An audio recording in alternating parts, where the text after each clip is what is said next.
In this game we have Ben on Heliod, Jared on Ezio, Greg on Zhulodok, and Phil on Shadow. All four of the boys keep 7 card hands, and Phil has a pregame of a Gemstone Caverns exiling a Mox Amber. Greg starts us off with a Planar Nexus as land for turn, and then he casts a Chalice of the Void on 0.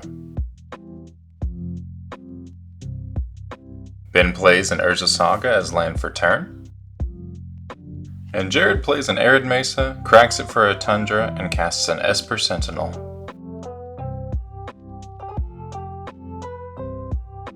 Philip also plays an Urza Saga as land for turn and passes back to Greg.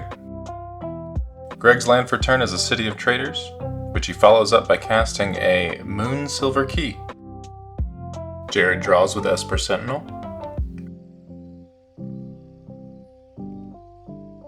And Greg cracks the Moon Silver Key to find a Soul Ring to his hand.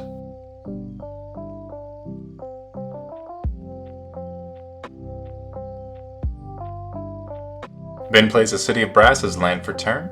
He casts a Mana Vault and he pays for the Esper Sentinel.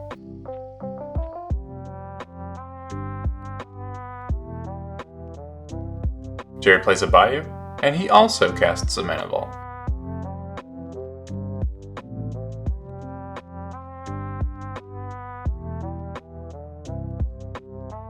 Phil plays a Luxury Suite, taps Urza Saga to make a Karn Struct. Greg casts a Soul Ring and pays for Esper. He plays a Cavern of Souls naming Eldrazi and loses the City of Traders to its own trigger. He then casts Karn the Great Creator. He does Karn's +1 with no target.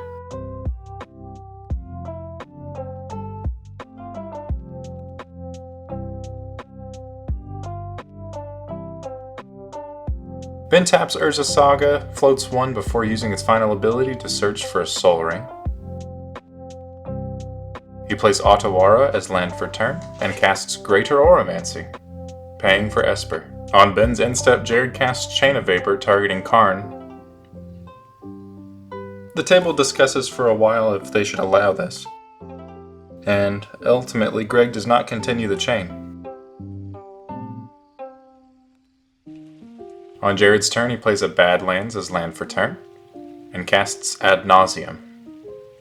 Ben casts a Force of Will, pitching Swan Song. Jared responds to it by casting a Swan Song of his own. Then he remembers his Esper trigger, which Ben pays for.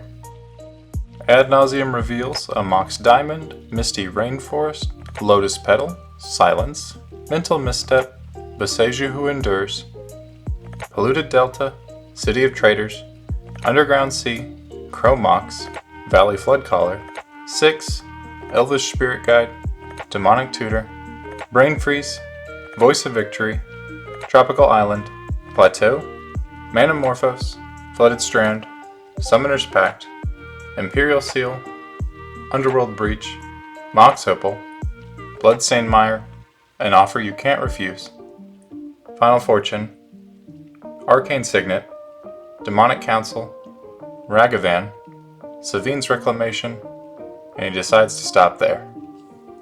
Under normal circumstances, this fantastic grip of cards could easily win the game, but Greg's Chalice of the Void makes this fantastic grip of cards practically useless on this turn.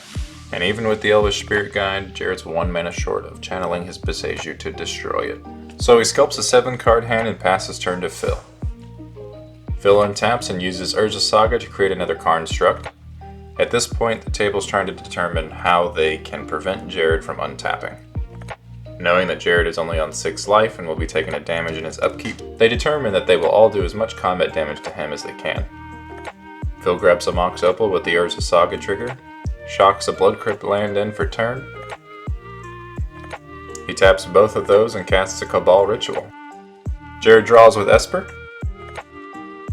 With the 3 black mana made from the Cabal Ritual, Philip casts Praetor's Grasp, targeting Jared. Because we're playing on Spell Table, this interaction is really awkward. Phil can't physically look through my deck, so I have to send him my deck list and tell him whether or not the card's still available. He shares the information with Ben and Greg, so they all work together to determine what card to take to hinder my win attempt. This entire interaction took around 30 minutes, to the point where everyone was just learning what was in my hand, leading me just to revealing what I had. me. Do you just want me to lay out my hand? Here. Yeah, You know what? Fuck that's it. what I want. Now I don't have to waste on the taxiing probe. Now you guys can have every bit of information that you need. Okay? Alright, good. Finally. The boys eventually decide to take my Lion's Eye diamond, and then Phil attacks me with a 3/3 construct. I have to block with an Esper Sentinel since I'm running low on health. Then during Greg's turn, the boys continue their deliberation on how to stop me. Ben reveals his hand, showing Smothering Tithe and Touch the Spirit Realm. Greg casts Karn again, using its +1 ability to make Ben's Mana Vault into a 1/1 creature, then he passes the turn. On Ben's turn, he shocks in a Hallowed Fountain, then he attacks me with the 1/1 Mana Vault and the 2/2 Bird token, putting me to 3. I take 1 damage in my upkeep from my tap Mana Vault, then I cast an Underworld Breach. I escape a Chain of Vapor from my graveyard targeting the Chalice of the Void.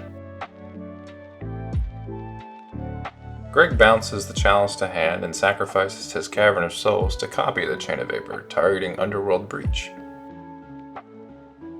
Underworld Breach is bounced to hand and I sacrifice my Tundra to copy the Chain of Vapor, targeting Karn. I cast a Lotus Petal,